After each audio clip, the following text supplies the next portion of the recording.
Hi there, and welcome once again to String Along. How's the practicing been coming along? Today, as I promised you, we're going to learn a single string country rock solo, so I hope you've been woodshedding on those scales.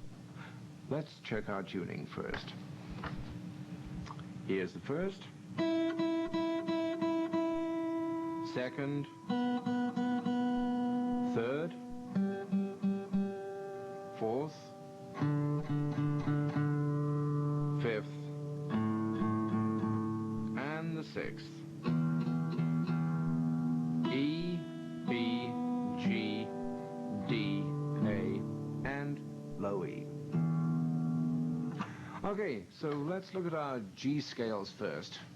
Do you remember how to hold the pick? You bend your index finger, lay the pick on it, and hold it with the thumb. Okay? So here we go from the high Do right the way down to the low Do on the sixth string. And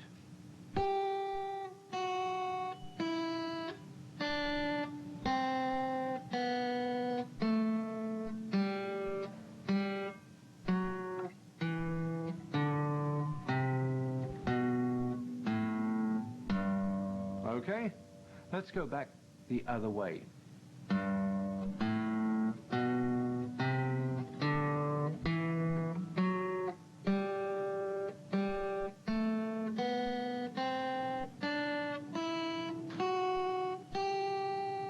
Okay, that pinky stretch should be getting a little easier by now. So that's a scale in G. Now what would happen if I placed a capo behind the first fret and played the scale? In what key would I then be playing? A flat, that's good. And if I put the capo on behind the second fret and played the scale, I'd be playing in A, right. So by using the capo I can play in A flat, A, B flat, B, C, C sharp, D, E flat, and E. It would actually be rather awkward to move it higher, but you can see that just one scale fingering can let you play in up to 9 different keys just by moving the capo. So what actually does a capo do? It frets strings on the fingerboard, just like a finger would. Just like a finger, but if it's just like a finger, why don't we just use a finger? That way we don't need a capo and we can use the whole fingerboard, even the piece right up by the sound hole. So all we have to do is this. Everywhere your scale shows an open string, in other words, everywhere a note would be played by the capo, we must use a finger. It's simple, isn't it? Just look at this. It's a G scale, but it's written out 1 fret higher, making it an A flat scale. So everywhere I had an open string before, I now have a fretted string, and the finger that I'd use is the first. So here's how I play the scale now.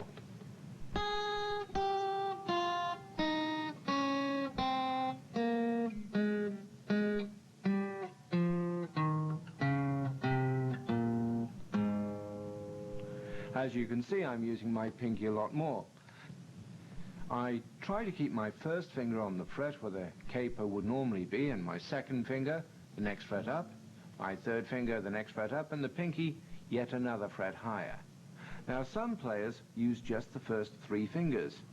Now it is somewhat easier at first. In fact, I use 3 fingers a lot, but it's not really a very good habit to get into. To really get your solos smooth, use a 4-finger approach. So do try it with the pinky. Okay, A flat, here we come, and.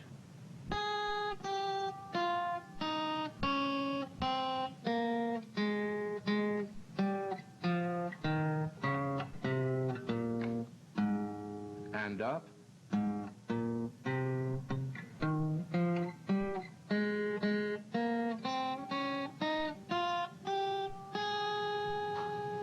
So how are you getting on?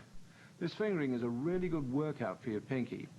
You might just have to have that pinky ring resized to accommodate all your new muscles. Now, look at this. It's the same scale fingering, but it's at a different position on the fingerboard. Let's try it. You start with your pinky on the first string behind the 8th fret, like this, and slowly now.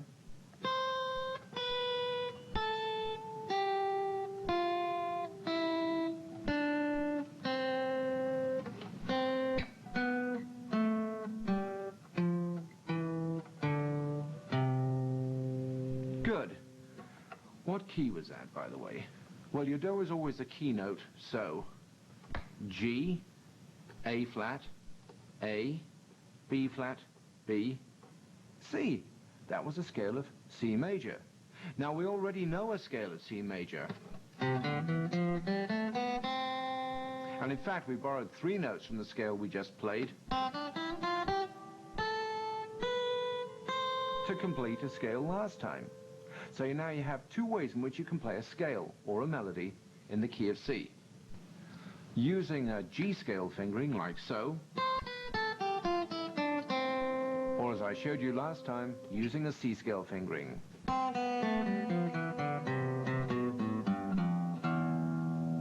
So let's try a C scale fingering. We'll start on the high do at the 8th fret.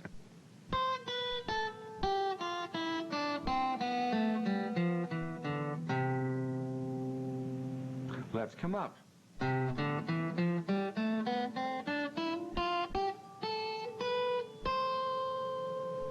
Good.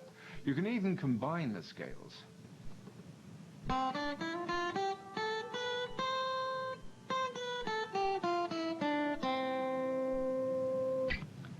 So try it with me, slowly now.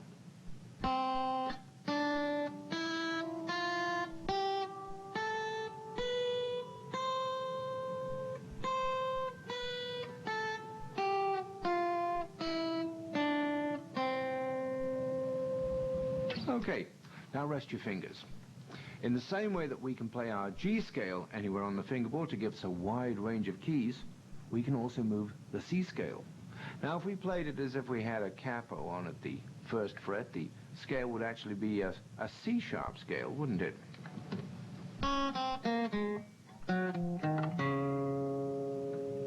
At the 2nd fret, we'd be in the key of D. By the way, everything that I'm showing you is written out fully in the book and record kit that accompanies these programs.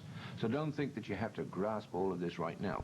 If you're not sure about something, just open your book and switch on the record, and it's all there. Now, if you don't yet have the kit, we'll put up the address at the end of the program. Now, how about if we put our imaginary capo on behind the 7th fret? What key would our scale be in? Well, let's have a look.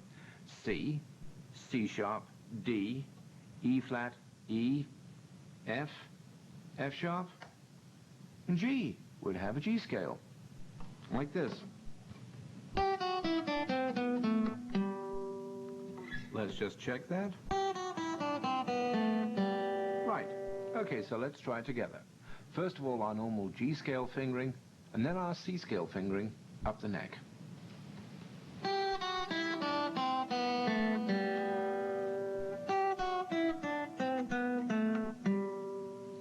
So, try it. First our normal G scale fingering, then our C scale fingering up the neck. Here goes.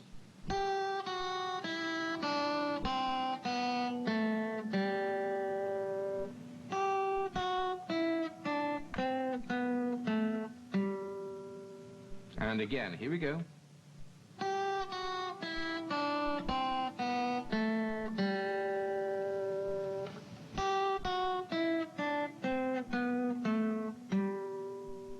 Good. Now, what I'd like you to do when you're practicing is take a little time to experiment with these scales. Try starting a scale in one fingering, for instance, and complete it in another, like this.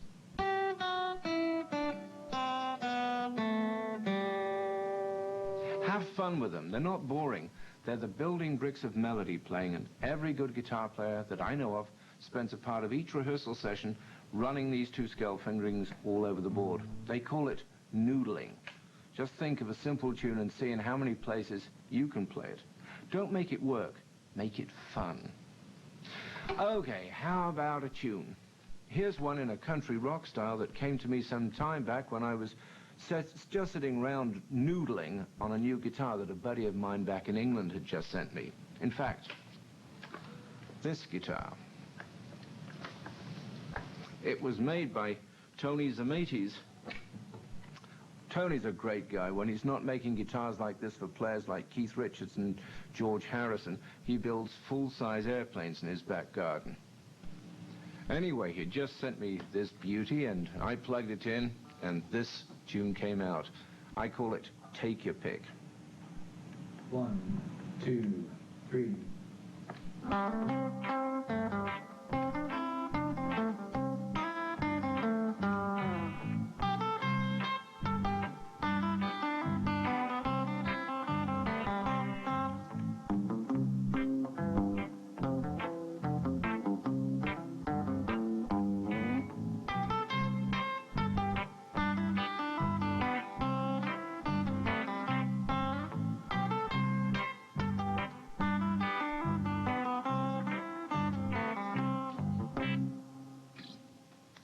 Now, of course, you can play it on acoustic guitar, but I like the stinging sound you can get using an electric instrument like this. So, here's the tab. The tune is in the key of C, but I tabbed the first part using a G fingering up at the 5th position.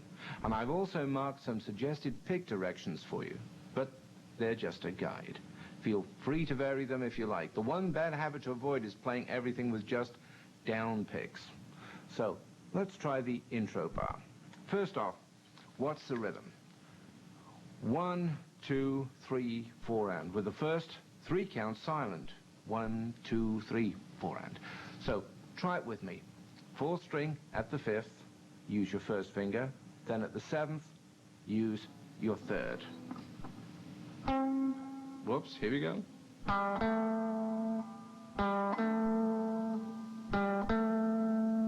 Okay, so let's try the first bar. The rhythm is what? 1, 2, 3, and 4. Okay, so take your pick and try it. 1st finger on the 3rd string held down behind the 5th fret. That's count 1. Repeat it. That's count 2. Now the 4th string behind the 7th fret and use your 3rd finger. That's count 3. 4th held down behind the 5th fret. Use your 1st finger again. That's the and count. And finally the 4th held down behind the 7th fret again. That's count 4. Let's try it. Here we go. And again. 1, 2, 3, and 4. Once more.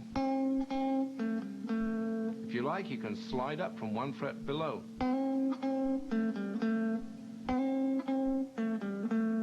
Now, with the intro bar we have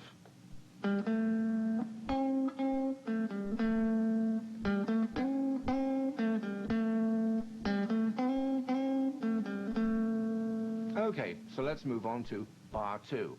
The rhythm is 1 and 2 and 3 and 4 and. And again, the whole bar is played out of a G scale fingering based at the 5th fret. Now, do you remember how positions get their names? Right, they take their names from the fret on which the 1st finger is based. Now here the 1st finger is based at the 5th fret, so 5th position. So the 1st finger holds down the 3rd string behind the 5th fret. That's count 1. And count. The 3rd finger holds down the 3rd string behind the 7th fret. Now count 2. The 1st finger holds the 2nd string behind the 5th fret. How are you doing so far? Okay. Another and count. 1st frets the 3rd string at the 5th fret. Okay. Count 3. The 3rd finger holds the 3rd string behind the 7th fret. Another and count coming up. 1st frets the 3rd string at the 5th fret. Count 4. 3rd finger frets the 4th string behind the 7th fret. Here's another and count. 1st frets the 4th string behind the 5th fret. So the whole bar sounds like this. 1 and 2 and 3 and 4 and. Try it with me. 1 and 2 and 3 and 4 and. And again. 1 and 2 and 3 and 4 and again. Good. Now bar 3 is the same, except that it drops the last note, making the rhythm 1 and 2 and 3 and 4. So it sounds like this.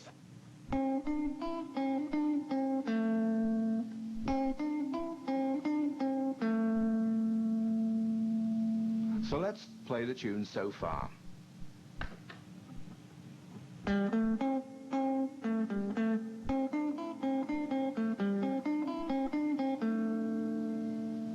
And again.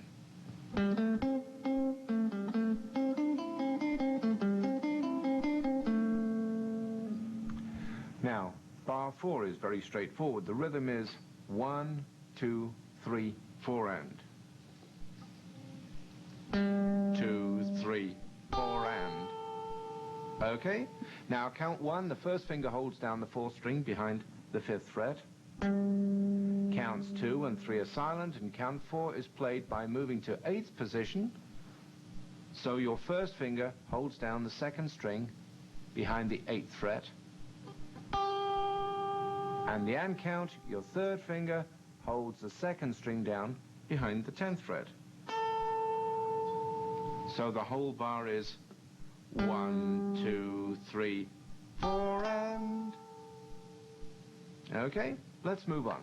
What's the rhythm of this next bar? Right, it's 1, 2, 3 and 4. Count 1, the first finger holds down the 1st string behind the 8th fret.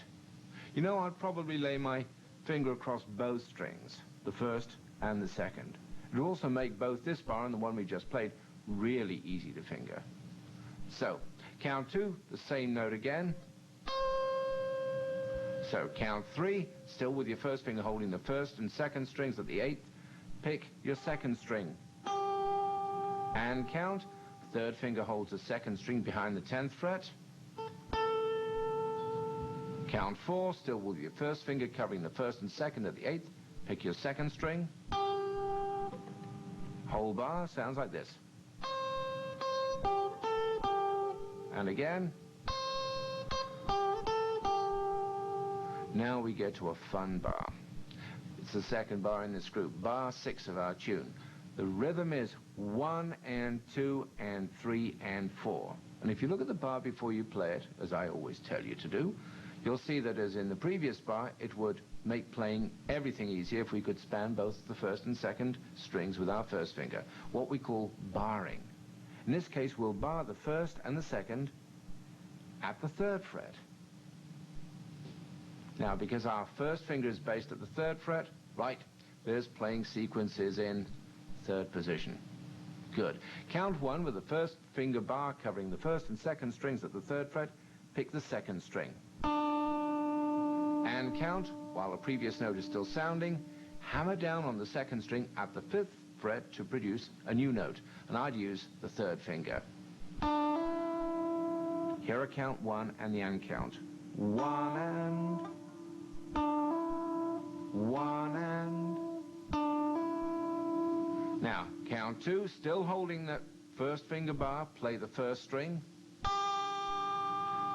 The and count, still holding the bar, play the 2nd string. Count 3, still holding the bar, hammer on the 2nd string at the 5th fret, use your 3rd finger. Okay, the and count, still holding the bar, pull off on the 2nd string from the 5th fret to the bar at the 3rd. Do you remember how to do that? You pull slightly to one side, then let the string slip free to give you the new note.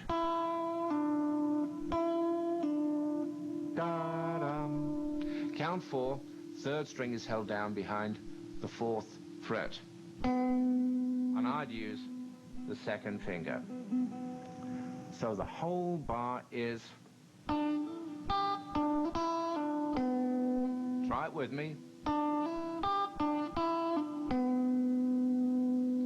Now the next bar is very similar. We don't have the same fret notes on neighboring strings, so we can't use a bar, but otherwise the picking is very much like the bar we just played. Listen. 1 and 2 and 3 and 4 and... Here are both bars together. And again. Okay, nice easy next bar. The rhythm is just 1, 2, 3, 4 and, with counts 1, 2 and 3 silent.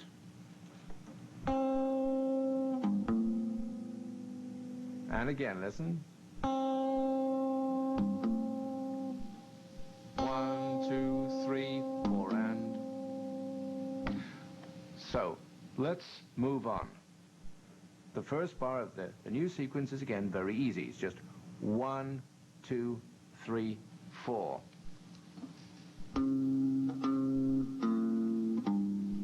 One, 2, 3, 4. So let's look at the next one. The rhythm is 1 and 2 and 3 and 4 and. It's a lot of notes, but it's very straightforward if you just keep your pick alternating up and down.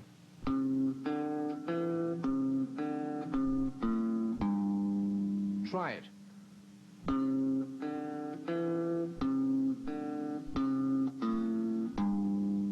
Good. Now the next bar is very similar. 1 and 2, 3 and 4.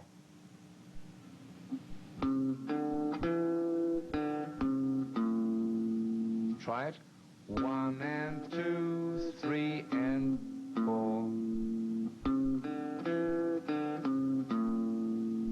Now the last part of the sequence is, again, another easy one. 1, 2, 3, 4 and. 2, 3, 4 and. Okay, listen again. 1, 2, 3, 4 and. And again. 1, 2, 3, 4 and. Good. So here's the whole sequence, starting with the last two notes in the second bar that's on the screen. Are you ready? Here we go then.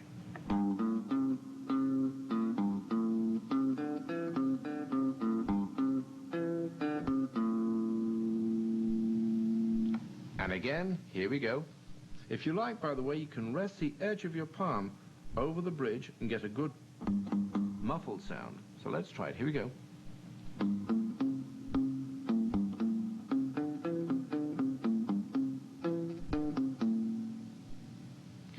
Well, the rest of the tune is just made up of repeats of sections that we've already learnt. So let's go back to the top and try the whole tune. Okay?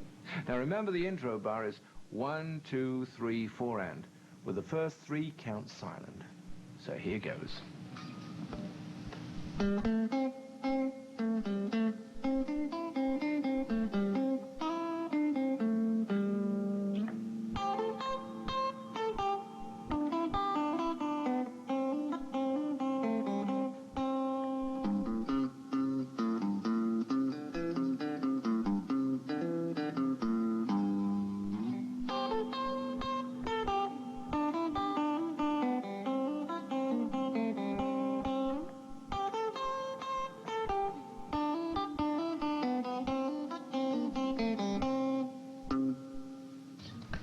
So how did you get on?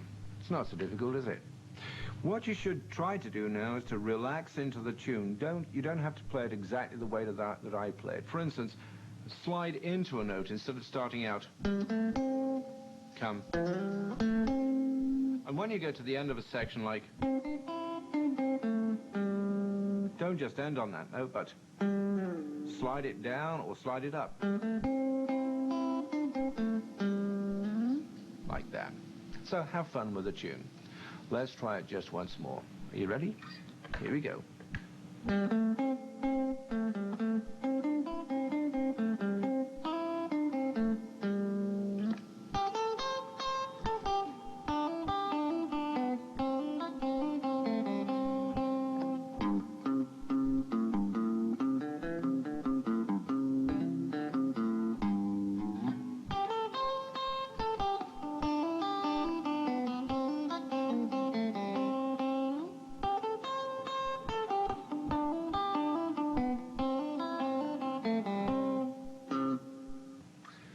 So that's Take Your Pick.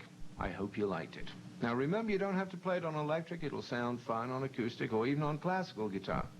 What I'd like you to do now is to sit down with it and make it into your tune. Don't play it just the way that I played it. As I say every time, learn the tunes the way that I show you first, and then turn them into your tunes. Play with them until they become your tunes. Well, you worked really hard today, and you've got some homework that should occupy you for an hour or two. So to make up for it, next time we'll learn a country flat pick tune that doesn't move out of first position. Till then, happy playing.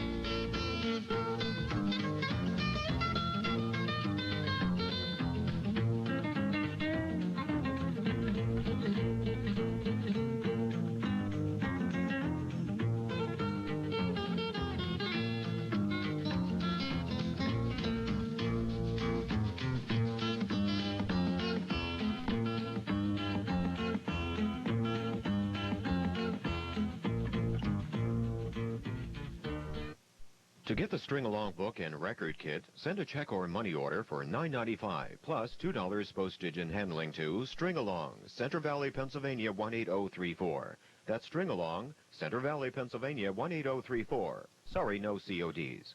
In our next program, John Pearse shows how country musicians use a flat pick. Coming back to more traditional guitar, I'd like to show you another use for a flat pick, the way country players use it.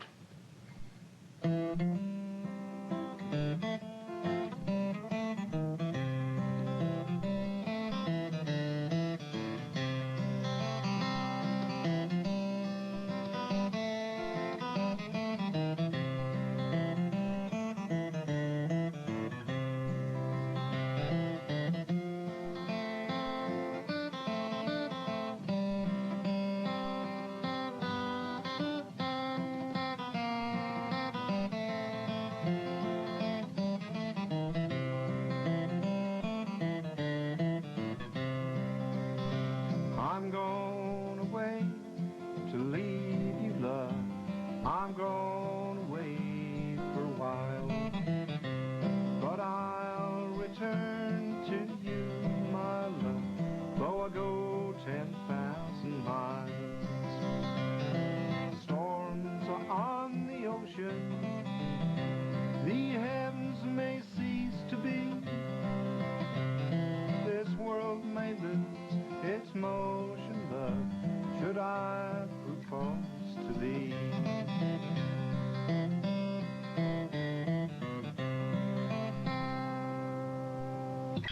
So, let's get right on to it. Here are the first bars. Now look at them for a moment and see if you can work out the rhythm. That's right, it's a waltz. 3 counts or beats. So don't miss the next program in the String Along series with John Pearse.